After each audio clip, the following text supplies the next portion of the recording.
உலகை மாற்றியமைத்த 100 விஞ்ஞானிகளில் 3ஆவதாக பார்க்க போகிறது அரிஸ்டாட்டஸ் கிமு 310 கிமு 230 வரைக்கும் சாமோஸ் அப்படிங்கிற நாட்டில் வாழ்ந்தவர். இவர் ஒரு பண்டைய கிரேக்க வானியலாளரும் கணிதவியலாளரும் ஆவார். அன்று அறியப்பட்ட அண்டத்தின் மையத்தில் சூரியனை முதலாக வைத்தவர் இவர்தான். அதாவது பூமியை மையமாக கொண்டு அனைத்து கோள்களும் சுற்றுவதாக மத ரீதியாக நம்பியிருந்த காலகட்டத்தில் பூமிதான் சூரியனை சுற்றி வருவதாக கூறிய ஒரே நபர் இவர்தான். பின் 2000 ஆண்டுகள் கழித்து இவரின் கூற்றுகள் ஏற்றுக்கொள்ளப்பட்டன. மேலும் சூரியனை சுற்றி வரும் கோள்களின் தொலைவு சார்ந்த வரிசையை முதலாக சரியாக தொடுத்தவரும் இவரே.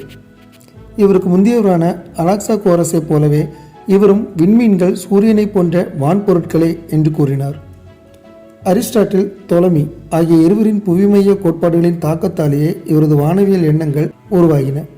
மேலும் அரிஸ்டாட்ஸ் அப்படிங்கிற சொல் கடுமையான விமர்சகர் அல்லது திறனாய்வாளர் என்ற பொருளிலும் தமிழில் பயன்படுத்தப்படுகிறது. பூமி சுற்றும் மாதிரியை முன்மொழிந்த முதல் நபர் இவர். பின்னர் கோப்பர்நிக்கஸ் மற்றும் கலிலியோவால் மீண்டும் கண்டறியப்பட்டது.